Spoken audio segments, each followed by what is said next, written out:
Welcome,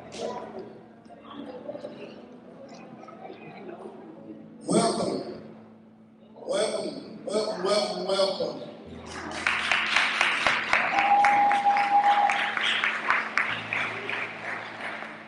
Welcome to Be the Realm Global Fellowship.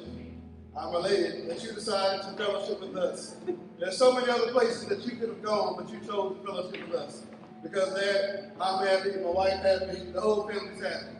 Right now, we're going to begin with BTR, total body affirmation. I'll say it, and you just repeat after me. Are you ready? Are you ready? All right, let's go. God, you are the head of my life. God, you are the head of my life. You got to say it with a little bit of enthusiasm. I'll start off, y'all say it now. Ready?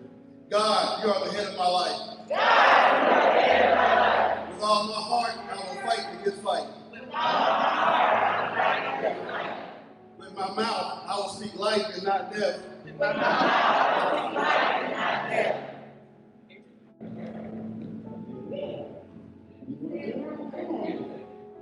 AJ said he wants to do it. All right.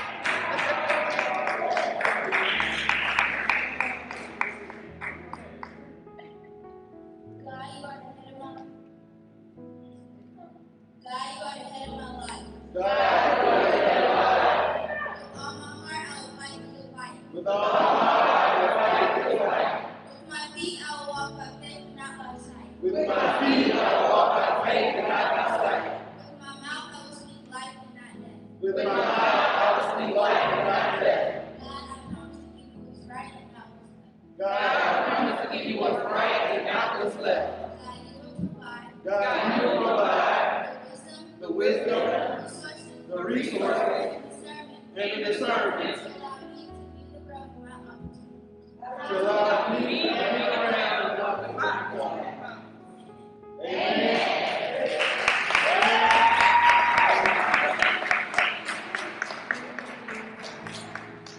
And now we'll move forward with our program. Anything you want to say before we go forward? We'll move forward with our program. And we'll have Apostle Melissa Bernard open us up with prayer and the scripture reading.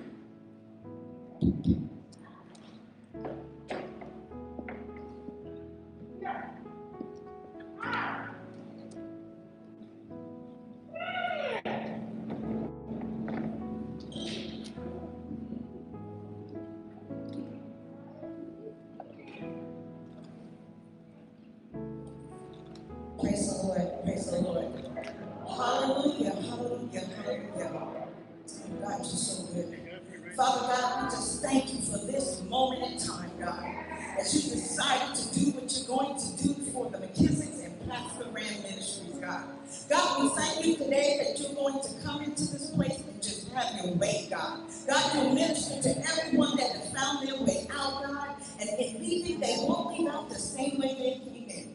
Now, Holy Spirit, we give you reverence. We thank you for your glory. We thank you for your instructions, and we thank you for your strategies today, God. In the mighty matchless name of Jesus, we decree and declare that you will have your way in this place and in every place you choose to show up. In Jesus' matchless name. I will now read the scripture, which comes from Genesis 22, starting at verse 5 and ending at verse 13. And the word of the Lord reads as follows. And Abraham said unto his young man, Abide you here with the donkey, and I am the lad will go yonder and worship, and come again unto you.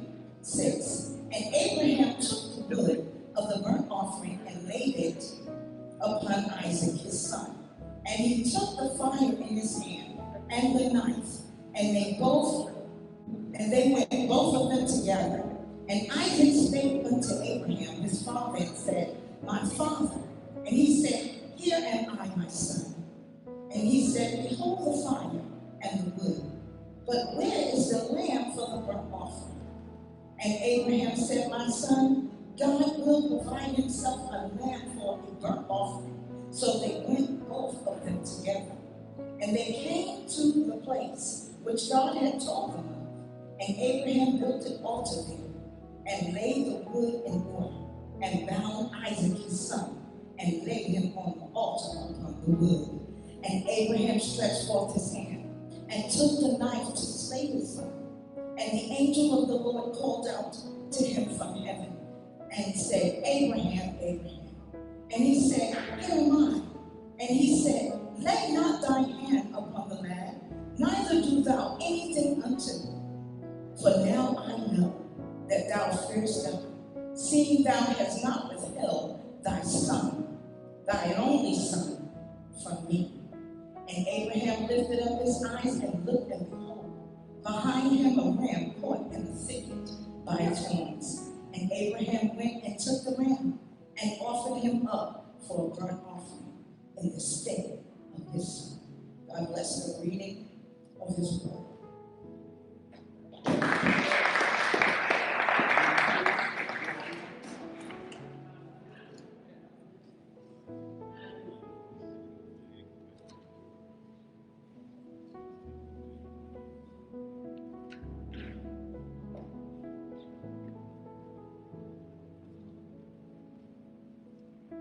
We now have the church history, mission, and vision by Reverend Dr. Coach David.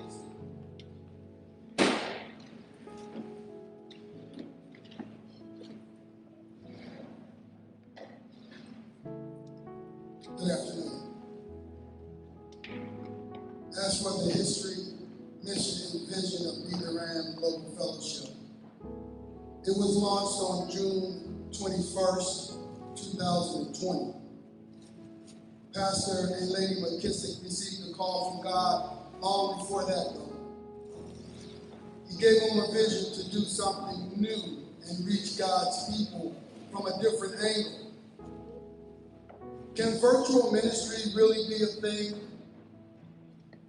Pre-pandemic, many would have said definitely no. But because of it, the world is now being opened to new forms of ministry. BTR meets virtually every Sunday and Wednesday, but in person on every fifth Sunday. It's important to remember and to note that BTR had its same framework model prior to the pandemic and the stay-at-home orders.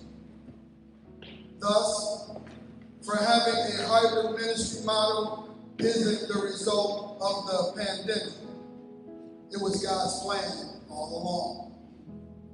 The mission of Be the Ram Global Fellowship is to help imperfect people develop a closer relationship with a perfect God so that the kingdom of God can grow. The vision of Be the Ram Global Fellowship is to create a global church without walls, consisting of like-minded Christians focused on impacting the world through outreach and servitude. Now, there are 7 core values of Be the Ram Global Ministry. 1, Christian living, 165 hours during the week that we are not typically in church service on Sunday or midweek Bible study. Living the Word, 165 hours throughout the week. They believe in water baptism, communion, tithes, offering, and giving because God loves a cheerful giver. Practical Bible-based teaching to nourish you and to strengthen you so that you know where God is taking you and how to arrive there safely. They always believe and believe now in community outreach, fellowship, and building strong Christian relationships. Last but not least, they pray to be mindful of the physical, mental, spiritual, and emotional well-being of every man, woman, boy, and girl that comes in contact with Be the Ram Global Fellowship. This is the history, this is the beginning, and there's a whole lot more to come that won't fit on this one piece of paper. Amen. Can you give them a hand clap of praise? First of all, let me start off by saying, it was hard finding this place. Am I the one that had a hard time? My GPS took me to a trailer park. I looked around, I said, I know Pastor McKissick likes to do things different, but I don't think he gonna have a service over here where all these rebel flags flying out telling them, I think we're gonna be called in this area. Serve God. I'm telling you right now, I'm a little amazed. Y'all don't know anything about me. My name is Cornelius George. I'm an educator and a comedian. And y'all don't clap on either one of them. That's perfectly fine. I chose a career that most people don't. My father's a minister. My grandfather's a minister. My baby brother's a minister. So I come from a long line of ministry. And everybody asks me that one question: when are you going into ministry? And I tell them the truth, and I say, never. Because if I get my life right with God, my daddy can be out of the job. I don't want my father to be out of the job. I don't need my father to be, I need him to be gainfully employed. Do we have a communion today? Do we have a communion today? No, communion. We're not having communion today. I'm not the one that came looking for communion. Now, my father being a minister, and I teach school, he always tells me, before you go before these kids, you need to make sure you stay before the Lord. You need to listen to the word before you deal with these kids. I like, okay, man. Every morning, on my way to work, I listen to Pastor Show. Now, some of y'all gonna lose up in a minute. Y'all gonna lose up in a minute. Church folk can't laugh, I'm trying to tell you. You never got the wrong person in here. Shout out to all the big people in the room. Amen. Okay, it's more of us than that. Shout out to all the big people in the room. Make some noise. Come on. Because God didn't create us all to be the same size. He didn't make us all to be the same size. And it's not my fault that I'm a big guy. It's not my fault at all. It's the church's fault that I'm big. It's the church's fault because every Sunday at devotion they sung my favorite hymn, Bread of Heaven, Bread of Heaven. Feed me till I won't no more. I just kept eating bread. I didn't know it was bad for me. We'll do some more shout out. Shout out to the people who put empty envelopes in church because they ain't got no money. I don't want to do that. You don't want to be married for pastor to walk around. Shout out to people that shop at Kroger and you put your alcohol down when you see your pastor walk in the store. Yeah, some few of us in here that do that. Some few of us in there. You walk in now and see your pastor, put that back. Ask them, you know I learned. I'm glad we started the ministry online during the pandemic. But I have been an online ministry person for about 12 years. Because at the time, when I first started trying to go back to church, gas prices were so high. So God had to make a choice. You're either going to get tired of gas money, you ain't getting both. The choice is, and I'm getting you tired and gas money. I can't afford both of them. Oh, this is good. So I started going to online church, and I was dedicated. I was so dedicated to my online church that I made my kids usher on youth Sunday. Yeah, every fifth Sunday they had the usher. My best friend come to visit us from out of state. He'd come to the house and say, man, you ready to go to church? I said, yeah, Doc. He went to Nelson. Hold on, brother. You going too far. Church over here where it's going. I'm glad to say that day he got saved. He took him to the kitchen and anointed him with that Crisco bacon grease. Use what you got. Other things about me, I believe. How many of y'all believe in the healing power of Jesus? Amen. I don't think all y'all know because y'all kind of the same. But how many of y'all believe in the healing power of Jesus? All right, let's move over. I believe in it so much that I went to my friend's church about 2 years ago, and they were doing the anointing of people. So the pastor was touching him on the head, then Deacon John behind him was touching him, going to the side.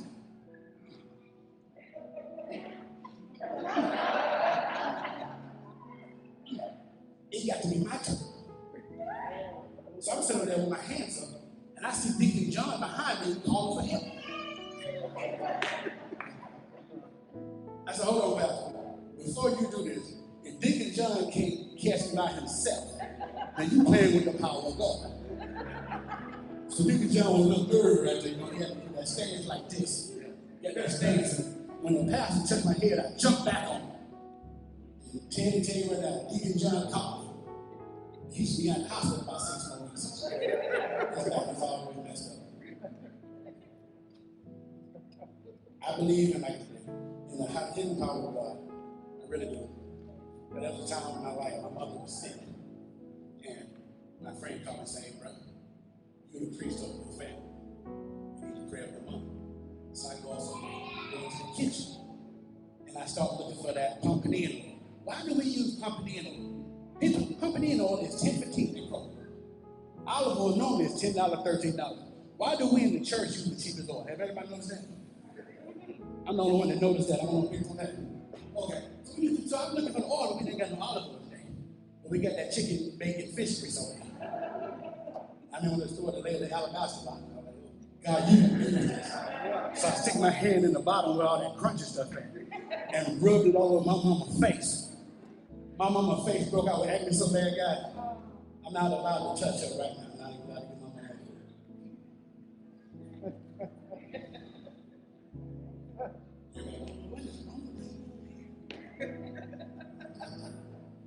I'm excited to be here. Y'all excited for what's going on here today? Really, y'all know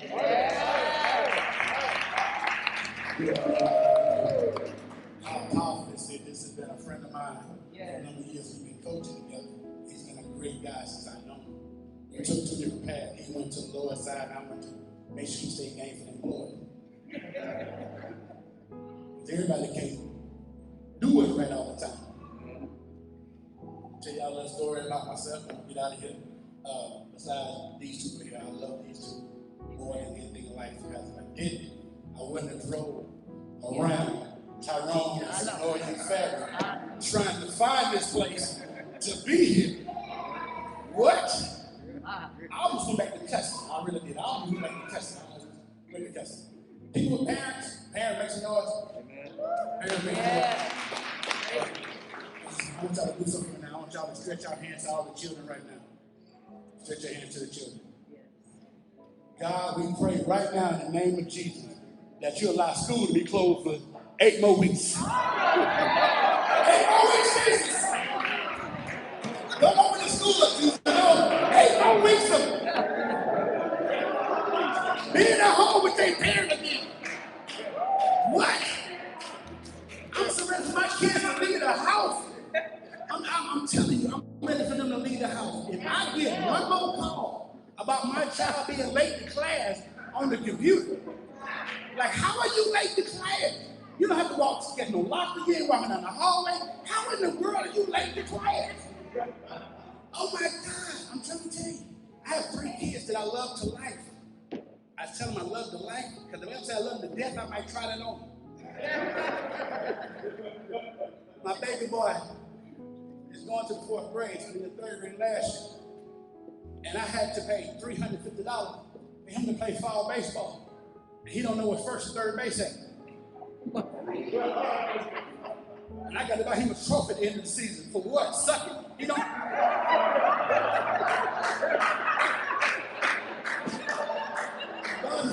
Take it down the bottom. So when he come on to that, I don't think sports is for me. I'm going, cool. You get that from your mama's side of the family. And you know, everything bad comes from the other side of the family. I said, cool. What you want to do? Because you said in a black house, so you got to earn your keep. He said, I think I want to join the band. I'm going, cool. I love music. I come from a musical family. How much is it? He said, it is $500. I said, for elementary school band? Wow. But I'm trying to be the good dad, so I write the check out. I'm excited because my son get the shoes in it. Guess what he chose as his instrument? I wish to God he'd have chose the flute. I would have been ecstatic if he'd have chose the clarinet. I'd have been just as happy if he'd chose one of those two. Or the oboe or something. Not my son, not my $500. He chose the triangle.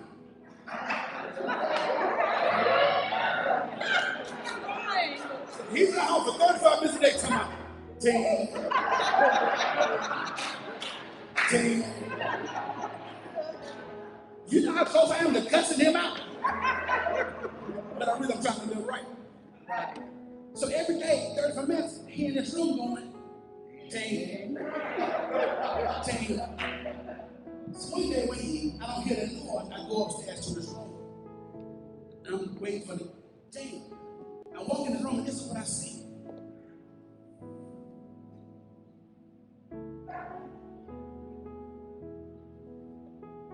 look at my son and say, hey, dog. I call myself dog. Hey, dog, what you doing? He go, Dad, I'm waiting on my part to come in. You waiting on your part to come in? For $500, you waiting on your part to come in? So like, yeah, Dad, I got a concert. You come to the concert, I go, the devil is a lie. You got the last note. I'm not showing up at your concert. I'm not showing up for 10. They only had it in the church. I mean, you know, and they got the tambourine. Who got the take no? I gotta get my son a praise support. I really do.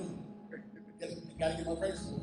Because every Wednesday, I got 5 kids looking like boys to men at my house doing this right here.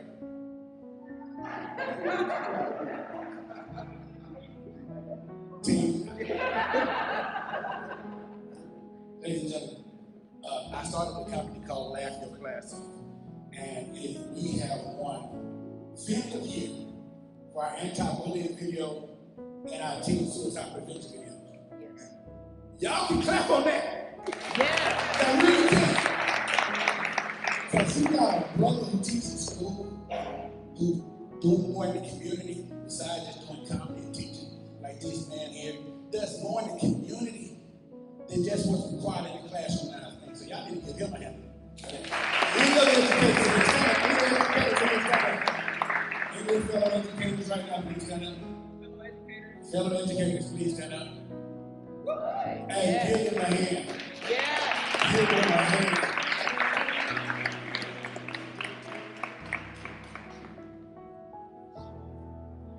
So I'm not going to belabor the point anymore. I got one last thing for my friend here. 2 years ago, I was diagnosed with Graves' disease. And went to the doctor said, Mr. George, if you don't take these pills, it's going to cause your heart to beat. Well, I'm going to plead the blood of Jesus over this. He said, Mr. George, if you don't take this medicine, it's going to cause your eyes to go. I'm going to plead the blood of Jesus over this man. He said, Mr. George, if you don't take these pills, you're going to listen to your libido. I got a microphone now.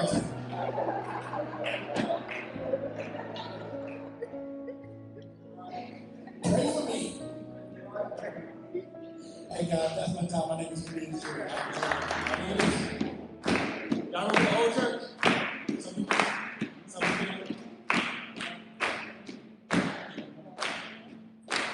I get joy when I think about what he's done for me. I get joy when I think about, come on, what he's done for me.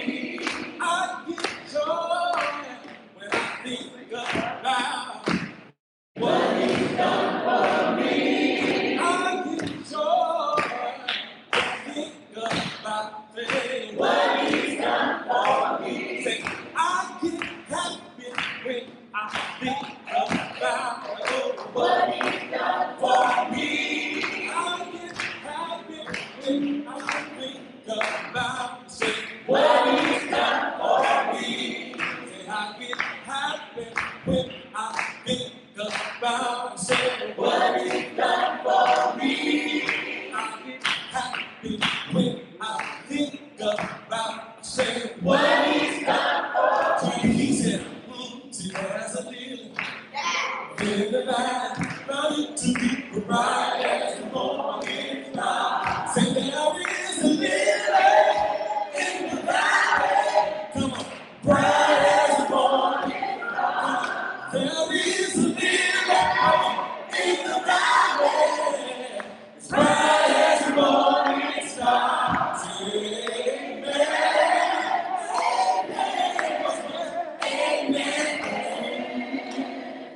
Somebody found joy, come on, say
Come on, we can do better than that. This is the day that the Lord has made. And we want to be joyous and be glad in it. Oh, I'm not going to tell a joke, but I'm going to give God the highest praise. Because he's been just too good to me. I don't know about you, what you've been through. Hallelujah. But I'm going to give God the highest praise. I realized on the way here that 15 years ago, I gave my life over to him. 2 months later, I found faithful. And the journey has begun. I was ordained elder by this wonderful woman that I want to bring up today. She kicked me out of the nest. Hallelujah. But nevertheless, she has been my sounding board. She has been a friend. She has been a mother. She has been a confidant.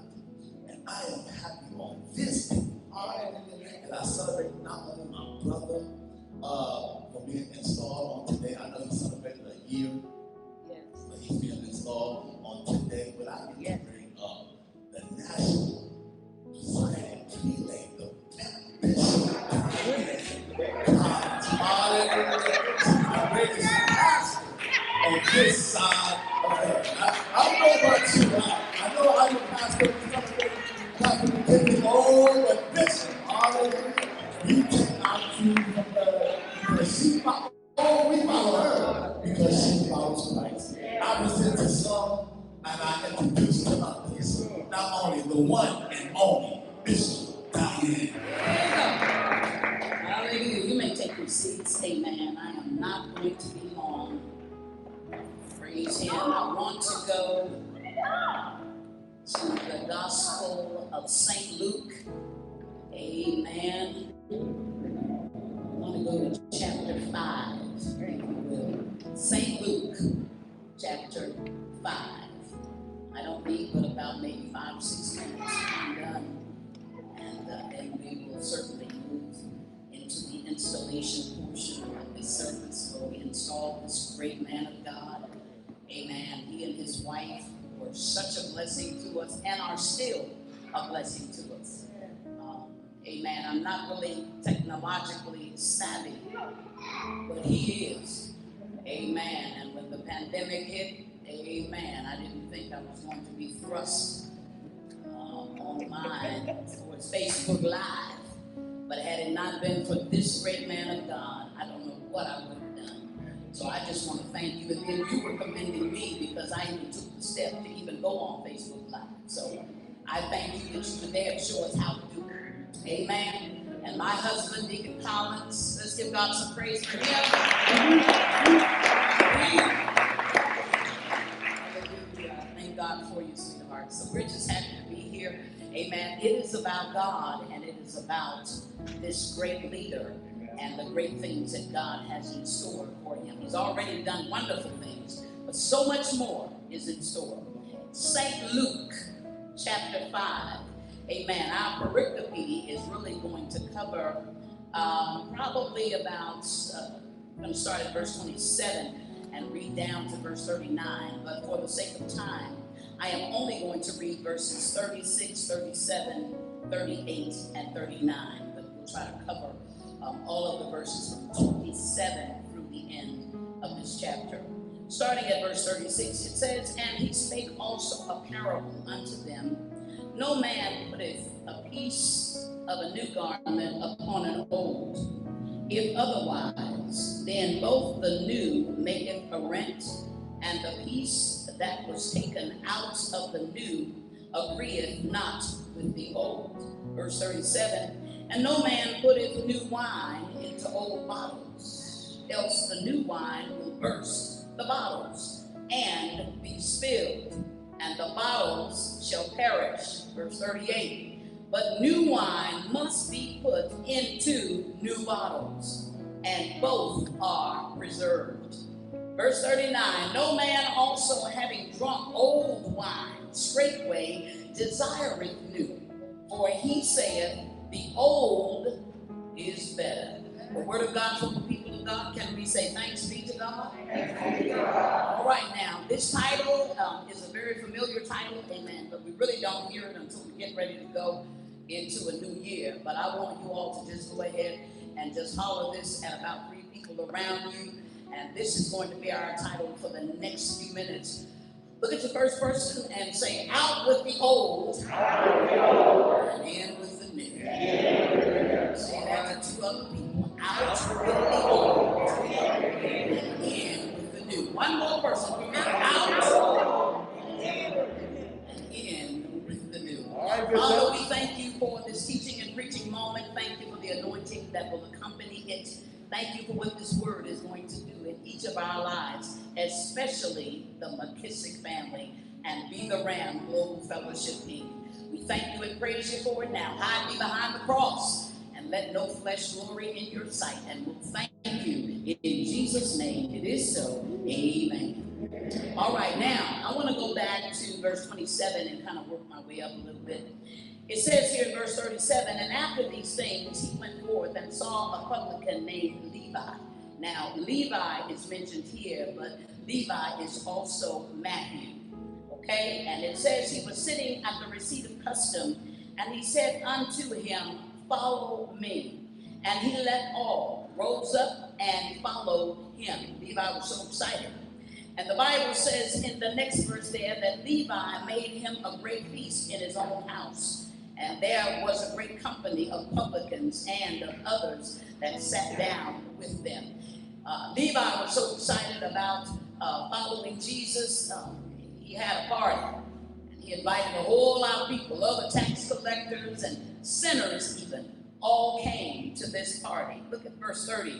And the scribes and Pharisees murmured against his disciples, saying, why do you eat and drink with publicans and sinners? And Jesus overheard this comment, and the Lord said, well, those that are whole don't need a physician, but those that are sick. Oh my God. He said, I came not to call the righteous, but sinners to repentance. And they said unto him, well, another thing, Jesus, the Pharisees were always kind of critical of everything Jesus did. And so they said, okay, we hear your answer for that. But now we want to know something else. Why is it that we fast, we Pharisees fast, and John's disciples fast, but your disciples don't fast? So we're trying to figure out what's up with that. And Jesus said to him, he said, wait, and said to him, he said, well, the bridegroom is with my disciples. He said, so why should they fast? He said, but one day the bridegroom, which is me, is going to be taken from them, and then they can fast. Oh my God. Look at somebody and say, the Lord has an answer for every question. And so they saw then that they couldn't get him on that. Amen, somebody.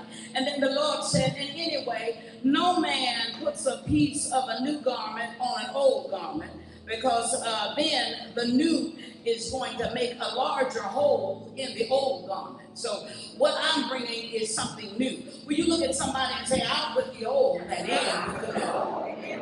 When I think about Pastor Anthony McKissick Sr., oh my God, this man is on the cutting edge with what God is doing in this hour.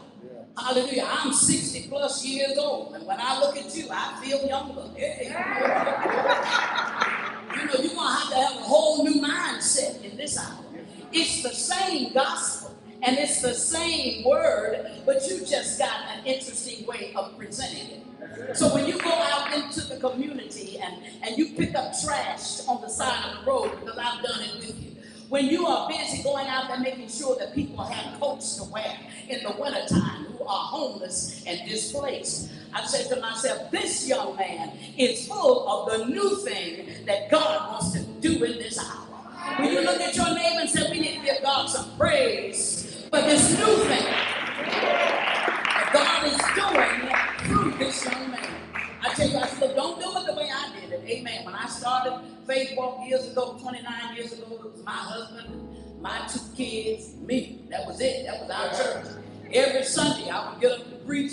Come on, somebody, to 3 members.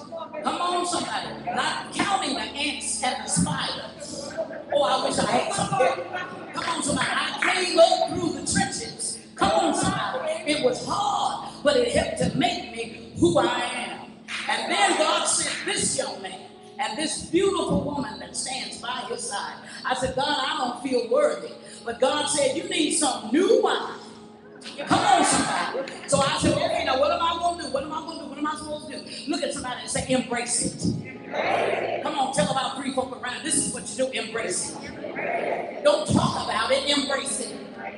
Maybe you would do it another way if it were you, but hey, it's not your time. It's his time, so embrace it. I mean, people hollering at about 4 people at your table. Say, neighbor, God is doing a new thing. Embrace it. And then I'm going to go on down to the next verse. He says, well, no man can put new wine in old bottles because the new wine will burst the bottles. And it'll be spilled out and the bottles will also perish. Look at somebody and say, neighbor, after you embrace it, and you got to be willing to expand with it. Because there's no way you can connect with the McKissics and not be stretched. I wish I had some help. See, they are no nonsense. They will love you. They will pray for you. Come on, somebody, but they're not going to let you take advantage of them. They're going to stretch you because they're going to want you to be all you can be. Hallelujah. They're going to pull the crutches from under you. Come on, somebody. So that if you can't find them, you know how to lay hands on yourself and pray yourself. I wish I had some help. Look at somebody and say, embrace it. Then expand with it. Because when you put that new wine in those new wine bottles, come on, those new wine skins, come on, the gases that will erupt as a result of the fermentation process. Come on, it's going to make those wine skins swell. Look at somebody and say, and that's what God's getting ready to do for you. Because if you connect with them, hallelujah, you're getting ready for your greater. Wish I had something help you. Do you understand? I don't mind being stretched like this. I'm saying I want you to reach your full potential. But you got to get with people that can see your potential. People that will pull it out of you. Hallelujah. Somebody that will be patient with you in the process. And that's what God has done. Then I got on down to the next verse.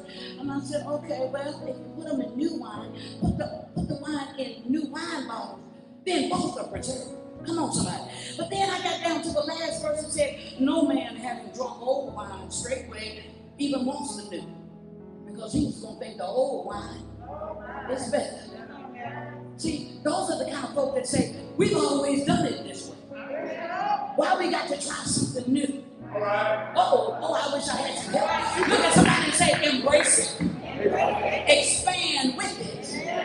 And then encourage somebody else to try it. So point to somebody real quick. Say, neighbor, I know you've been doing it the way you've been doing it for a long time. God is saying, out with the old and in with the new. God wants to do something even better for you. Come on, point to somebody else and say, neighbor, just because the old was good doesn't mean God wants you to stay there. I wish I had some help. Point to somebody else and say, forget about all this tradition. Come on, tell me. Say, forget about all this tradition. God is trying to do something new. I wish I had some help in here. Look at somebody and say, you got to remain open. Come on, somebody. You got to remain open. So when a man of God gets up here and he doesn't have a tie on, all right. He don't have a collar on, somebody all uncomfortable. Amen. He got on tennis shoes. Come on, somebody. Some flip-flops. Amen. Somebody. And he's got the word of God. Amen. Look at somebody and say, you can still receive from it. I wish I had some help. Look at somebody and say, just because it's old doesn't mean you need to hold on to it. Look at somebody and say, neighbor, God's getting ready to do a new thing. Say it. Come on, God's getting ready to do a new thing in your life. Embrace it. Stand with it. Courage. Somebody else. You'll stand to your feet. Thank you, Jesus. I've embraced it. Amen. I don't have to be jealous or envious. I got to do what God called me to do. And undergird and support this man and this woman. Father, we thank you for this word on today. Thank you for your maidservant and your manservant and the person, Pastor and Lady McKissick. Thank you, Lord God, for the great work you've called them to. Thank you, Father, for how they came through Faith Walk many years ago, and they served faithfully. And then in 2020, you said it was time for something new, something fresh, something innovative, and you chose them. And I just want to say thank you that I know them. Hallelujah. And God, I want to bless you for the great work they're doing. We're excited about it, and we give you glory now. In Jesus' name, amen. You may take your seats. Amen. Now we are getting ready. This right here. Okay. Be the ram. Be the ram. Lord, please help us to be the ram. Be the ram. Be the ram. We will win souls for you. Be